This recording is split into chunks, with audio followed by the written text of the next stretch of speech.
As we prepare for the kickoff of college football, the pressure is on. Arch Manning has to live up to unrealistic expectations to even be considered the first overall pick.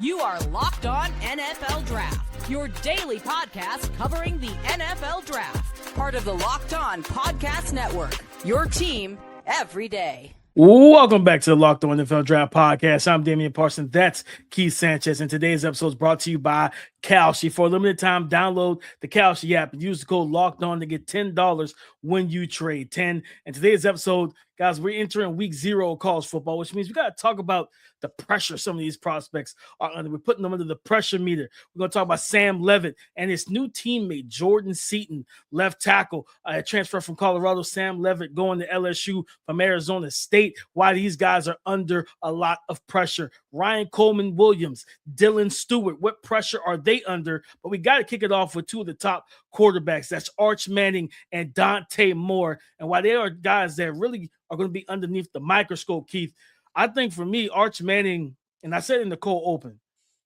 Arch has unrealistic expectations to live up to. Mm-hmm. And that's not on him. It's just what he was born into. He was born into football royalty, Keith. Like, you know, the from his grandfather to both his uncles, multiple Super Bowls and MVPs and all of those accolades in the bloodline. And still yet, and I think I said this on, was it yesterday's pod when we broke down the top 10 quarterbacks and we discussed Arch, and I'll say it again. I feel like people are going to expect to see Peyton Manning level processing, Peyton Manning level just mental play from this young man, and he plays totally different from the ones in his well, I think the grandfather, Archie, played like him. He was mobile, athletic, stuff like that. Peyton and Eli, they played from the neck up, and that's how they won. Yeah, 100%. And I agree with you, right, with your stance of the expectations, right? That's what we talk about, the pressure from the last name, but DP, also him going to Texas, right? They're much milder college situations. I think if he would have went to Ole Miss like Eli, then it wouldn't have been as much expectations. Tennessee. Tennessee, right? Like, so, but to go to Texas, a program that I compare to what the Dallas Cowboys, right? That even if when they're not championship contenders, people still throw them in the bucket, right? People are very optimistic preseason about their roster. So I look at it from that perspective and I say, yes, the expectations are very lofty on Arch Manning. And you ask yourself, are the expectations that he can hit, right? Because I think he has to hit a home run at the bare minimum, but people are expecting a grand slam, right? Meaning that he has to finish towards the top in passing yards. He has to finish towards the top in passing touchdowns. He has to finish towards the bottom in interceptions, in the sense of the fact that you can't throw a lot of interceptions. And I also believe that last year, people coming into this season, that last year was kind of your year to work out the kinks, right? Kind of gave him a pass, but I think going into this year, people expecting him to just flat out light it up. Texas is once again in the national spotlight. People believing they have a great team. They've had plenty of transfers coming in. Steve Sarkisian believes to be one of the best offensive minds. They had defensive transfers coming in, some what we talked about on this podcast. Texas being in the SEC. It's just this big combination of everything going into one that I definitely think he has the most pressure on him as a collegiate athlete, as a draft prospect.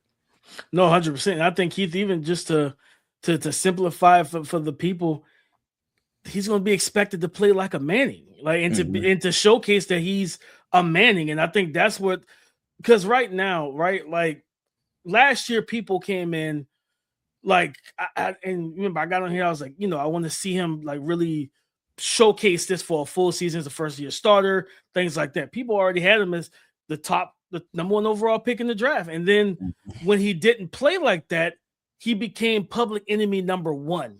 And it was just like, he didn't put himself there, guys. Like, y'all did. Like, he didn't say, I'm the best, I'm the number 1 overall pick in the draft. He didn't say, I'm the best quarterback. He didn't say anything. He just said, I'm excited to play football. He's like, only thing he really said was, I don't know where my grandfather got the whole idea that I'm staying another year in Texas. I don't know what I'm going to do. No one knows what I'm going to do. That's all he said. You know what I mean? And because he didn't hit the landmarks and he didn't blow up elite Ohio State defense, because he didn't dominate out the gate, people soured on him. And I think that is, you know, to be honest, it's gonna be the exact same thing this year too. He's gonna have to come out, and that's why we say the pressure is on him more than anybody. He's gonna have to come out and play well early.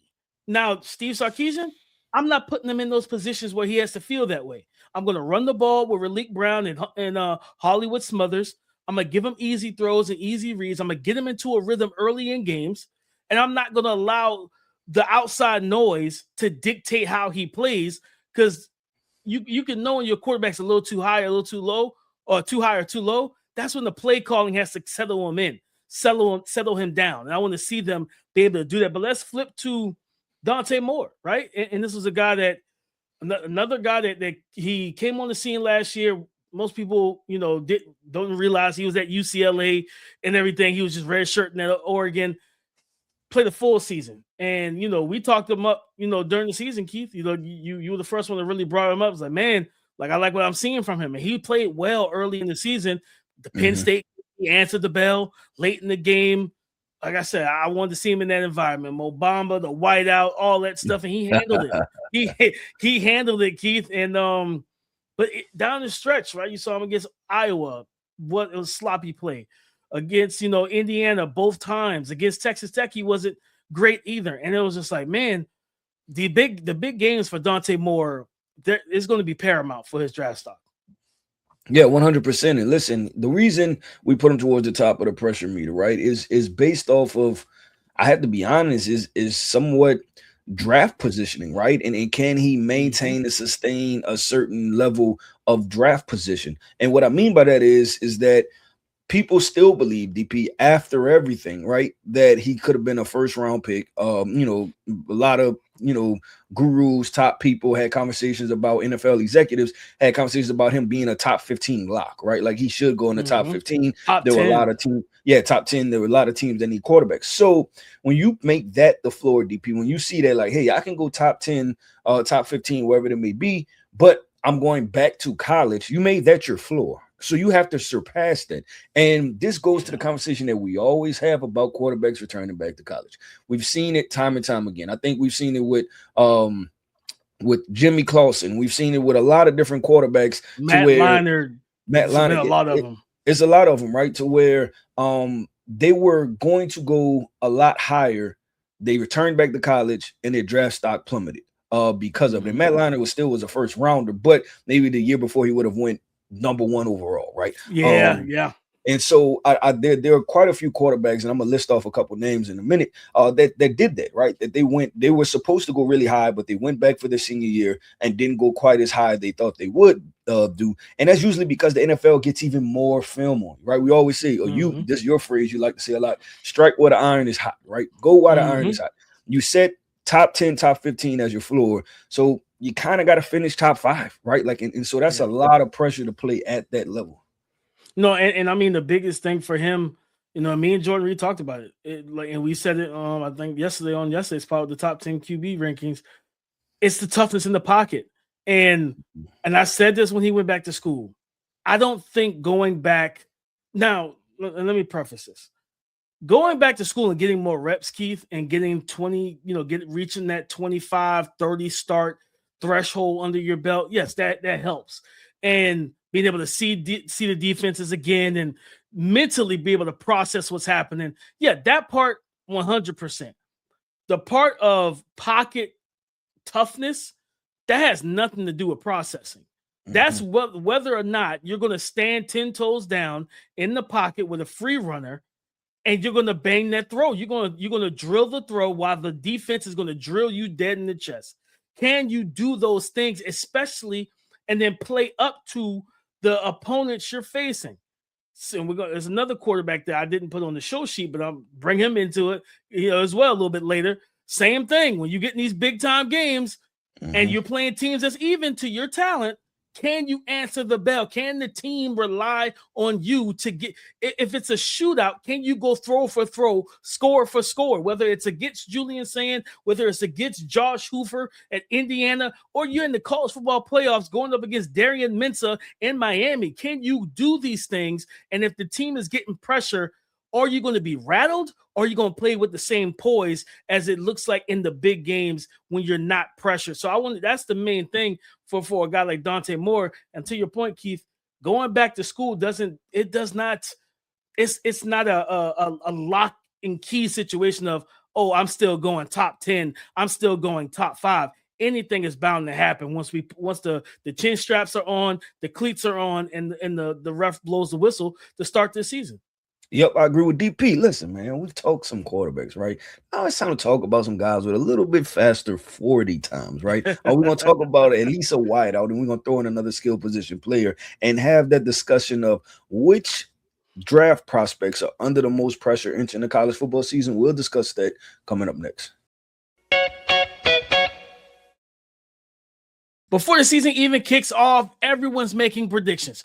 Who's going to win the division? Who makes the playoffs? Who's lifting the trophy at season's end?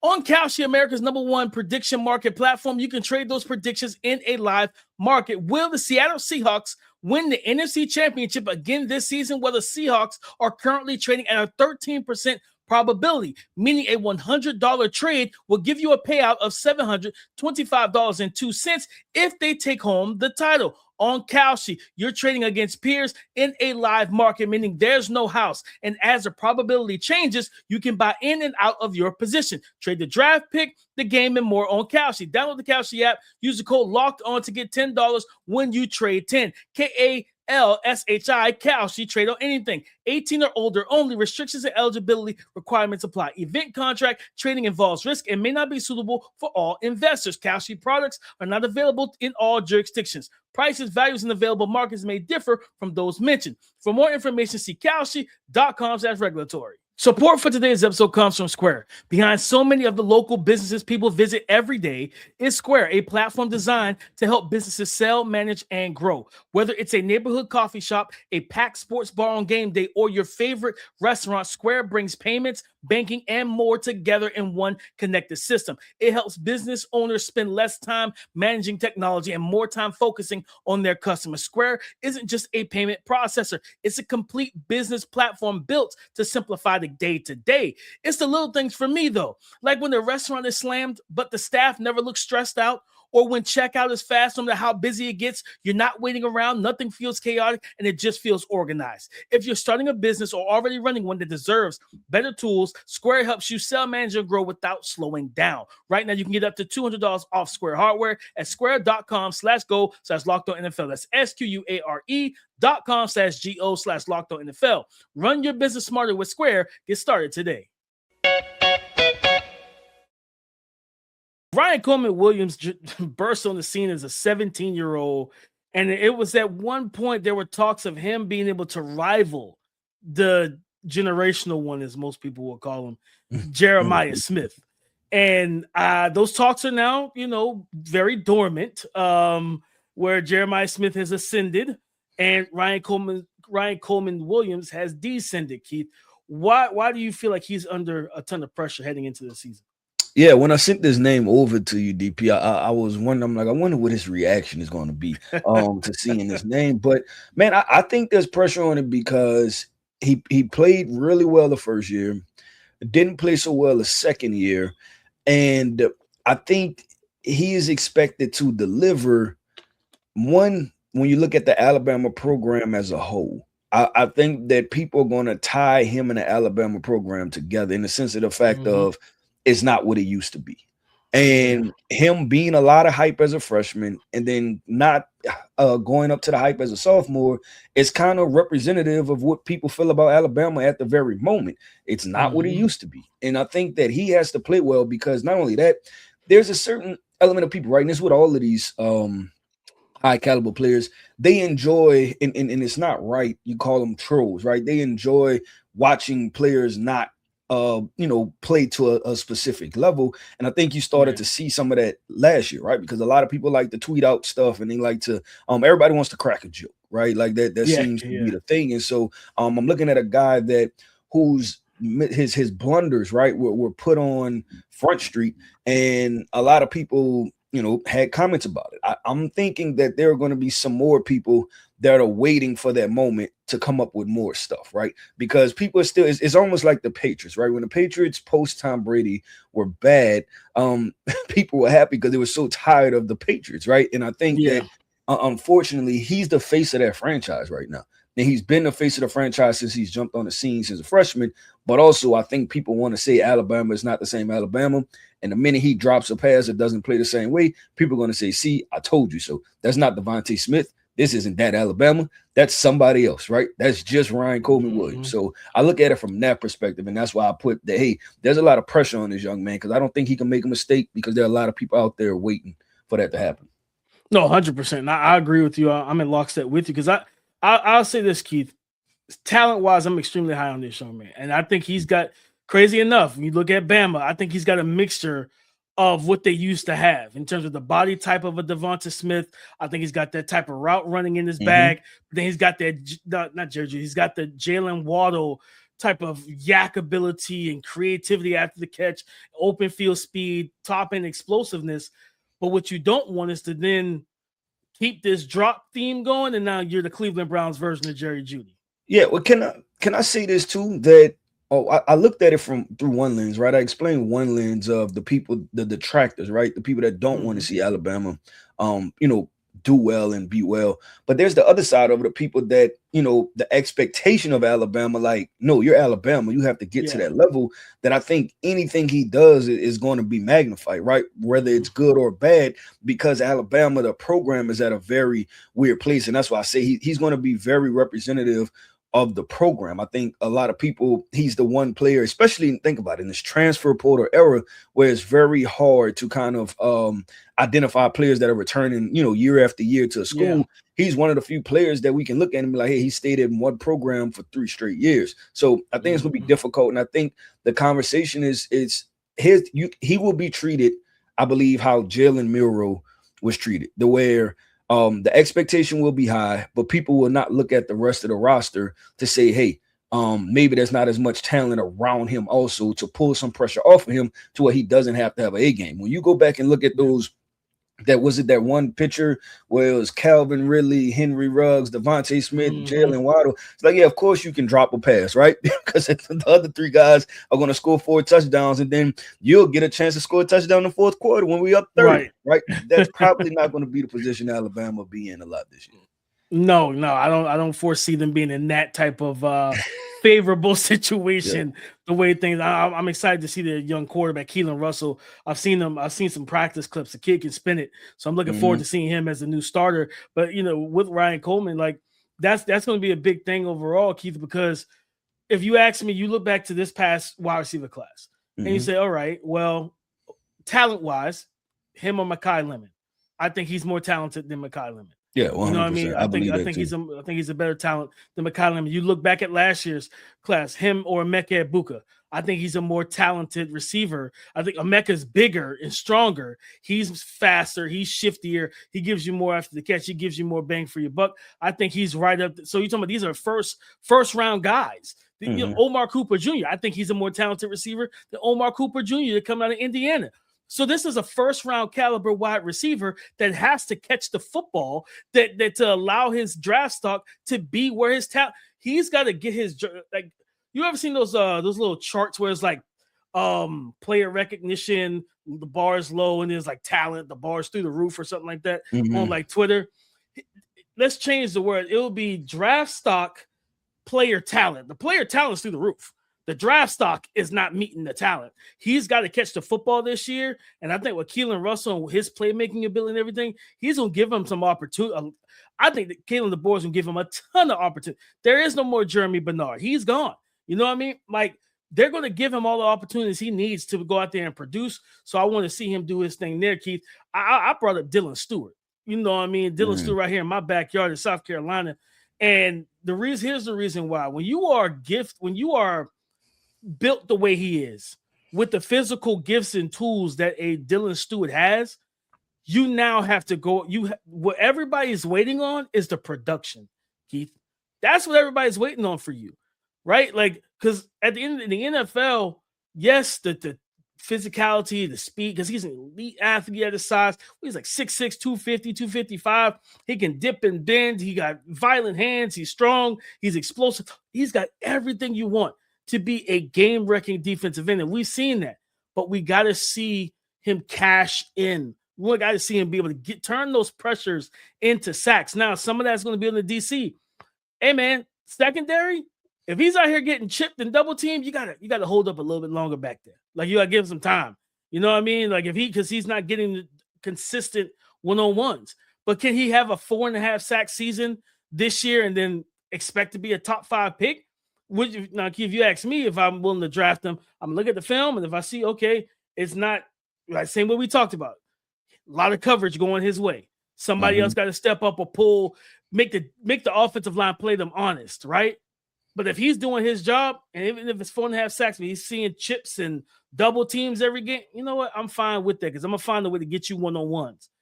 I can't sit at the NFL. One thing I don't do anymore is project my mentality that, hey, I'm going to put you in the best position. No, the NFL doesn't do that. Unfortunately, they don't do that all the time. So he's got to cash in this year. He's got to get the sacks, especially when a guy like Colin Simmons, like basically right there, not even on your heels. He's side by side with you in a lot of people's eyes. And some people even have him above you because he's a more proven pass rusher with a more proven pass rush plan. Yep, I agree. And then listen, I'm gonna go ahead and throw it in, right? There will be the Jadeveon Clowney side-by-side comps. That's going to happen, right? He's draft eligible now. So people are going to look at it from that perspective, and there's going to be a tail of the tape of who would you take, right? And it'll be based off of production, height, weight, speed, all of these different things, highlights, impact on the game, ability to win. They're gonna throw it. It's Colin Simmons, his Khalil Mack. Yeah, right. 100%. So we'll definitely see how all of this unfolds with DP. I'm gonna go ahead and give the people a teaser, right? Listen, we have 2 prospects that we're gonna talk about, right? Both of them are from LSU, and LSU has a lot of interesting prospects, right? They got a high-profile transfer quarterback, they got a high-profile offensive tackle, and they had a player return from the NFL to college. Which 2 of the 3 are we gonna discuss? We'll let you know coming up next. There are more live events than ever we're seeing right now. Games, concerts, comedy shows, festivals. The hard part usually isn't deciding where I want to go. It's actually getting tickets to the show. Between long wait times, confusing checkout processes, and surprise fees, buying tickets can sometimes feel harder than it should. And that's why so many fans are turning to Game Time. The app is built to make buying tickets simple with upfront pricing, seat views before you buy, and exclusive saving opportunities that help you get to the events you want without the usual hassle. And my biggest pet peeve, the thing I hate most is when I think I found that great deal, get all the way to checkout, and suddenly that price skyrockets and it looks completely different. Take the guesswork out of buying tickets to every type of event with Game Time. Download the Game Time app, create an account, and use the code LOCKEDON for $20 off your first purchase. Terms apply. Again, create an account, use the redeem code LOCKEDON for $20 off. Download the Game Time app today.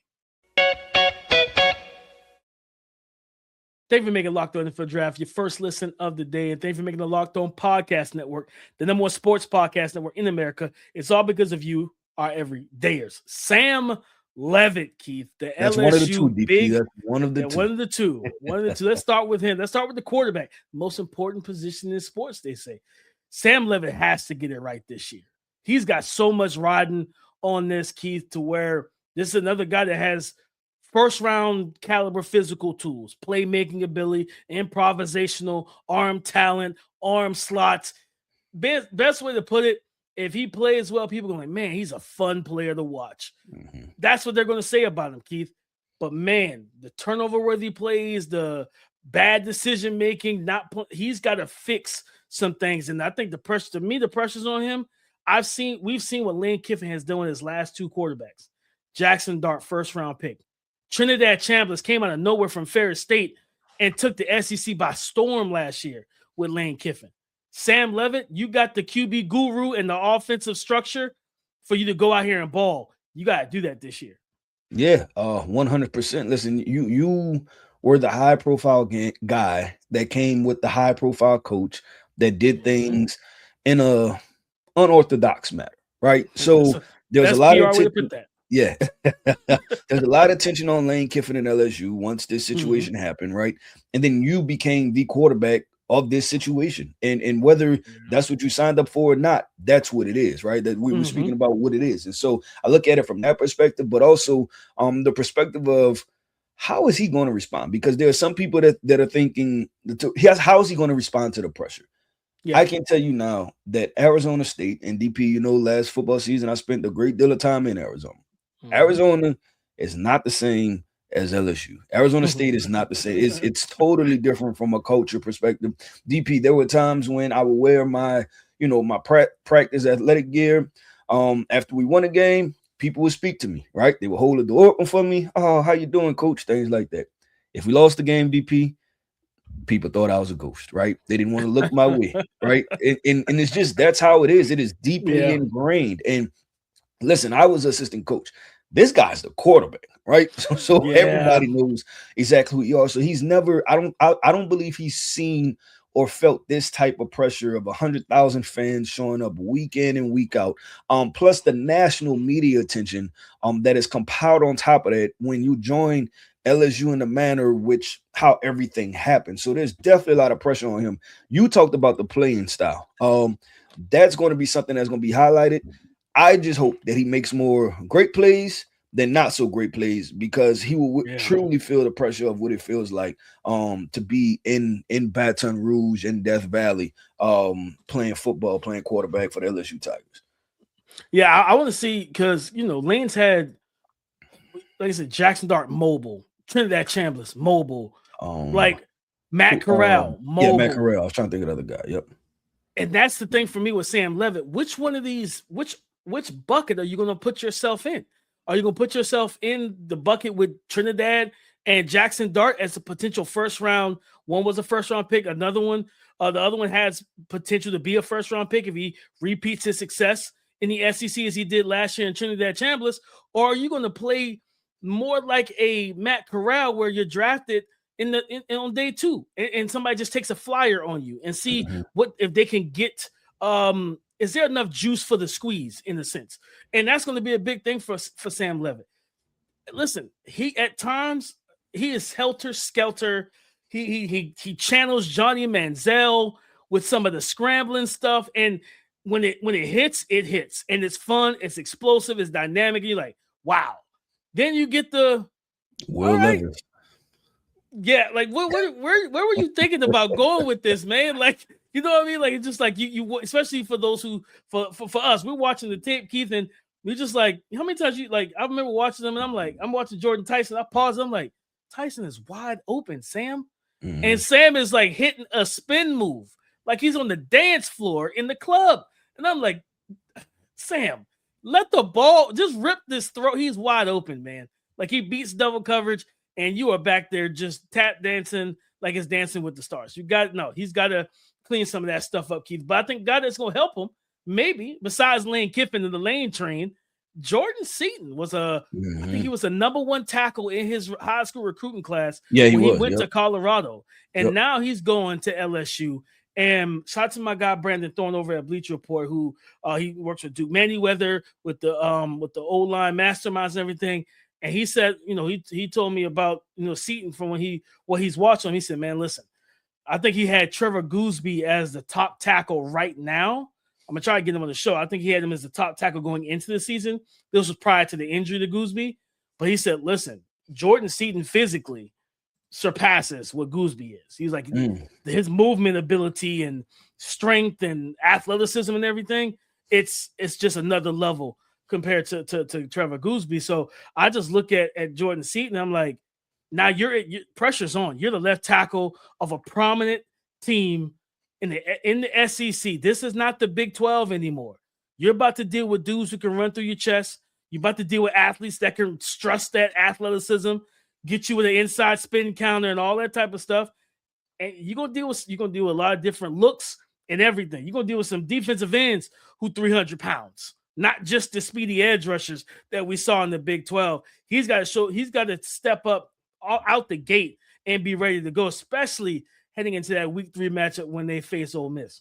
Yeah, I mean, listen, and he's one of those players, right, that I believe, what he was paid is going to be discussed at a high level, right? And LSU was able to swing, they was able to get him. And listen, and there's, NIL is what it is. It's legal, right? Like, so I'm not talking about from it being an issue, anything like that, but I'm talking about, I think he was the highest paid offensive tackle in college football, right? And people are going to discuss, hey, this young man is making millions. What is the bar that he's going to play at? So when you talk about pressure, that's what it's going to be. And also, too, listen, both of these guys are LSU guys, right? The quarterback and the left tackle, which are pillars that are talked about for building a championship team. And the part that we didn't discuss is that there are championship rumblings for LSU, right? People believe, I think LSU spent the most money they've ever spent on NIL this offseason. And that's not including the head coach, right? That's not including the coaching staff. That's just to build this roster. So there are some rumblings or underlines of like, hey, can LSU be a dark horse to go to the national championship, right? To make a deep playoff run. So when that's the case, and you feel the pressure of people knowing how much financially you make in those situations, it definitely makes for a lot of pressure for both of these athletes, and that's why we're excited, DP. And I'll say this to wrap this show up, man. All of these guys, right? College football is in a very different place, but we may have as many headlines as we've ever had entering a college football season, right? That's a fact. Just with so many different things going on, we have tons of headlines entering college football. Yeah, no, and I'm excited for, like I said, we got week 0. We're going to preview the action and the prospects you guys need to watch this weekend. And we like to be in mid-season form for y'all on week 0. You know what I mean? That's just what we do here on the Locked On NFL Draft Podcast. We get you prepared. So you know when you sit down and watch these games on Saturday, you know, hey, I got my prospect circle. Keith and DP told me these are the guys that I need to be watching, especially for your team, depending on what you need. So I'm excited for it, man. We are. It's here, Keith. It's football's in there. We had preseason. That's been cool, but I'm ready for some college football, baby. I agree 100% with DP. That wraps up another episode, man, of the Locked On NFL Draft Podcast. I want to end this podcast off by saying shout out to our everydayers. Thank you for tapping in with us each and every single day. I am Keith Sanchez. You can find me on X at the Talent Code. That right there is my guy, my co-host, Mr. Damian Parsons. You can find him on X at DP_NFL. And like we like to say, man, y'all come talk to us because we like to talk back. Go subscribe and follow for free on YouTube. Wherever you listen to podcasts, taking the latest episode as soon as it is available. Coming up on tomorrow's show, we're going to break down our top 10 prospects heading into the 2026 college football season for the 2027 NFL Draft. So come and join the conversation again tomorrow on the Locked On Podcast Network, your team every day.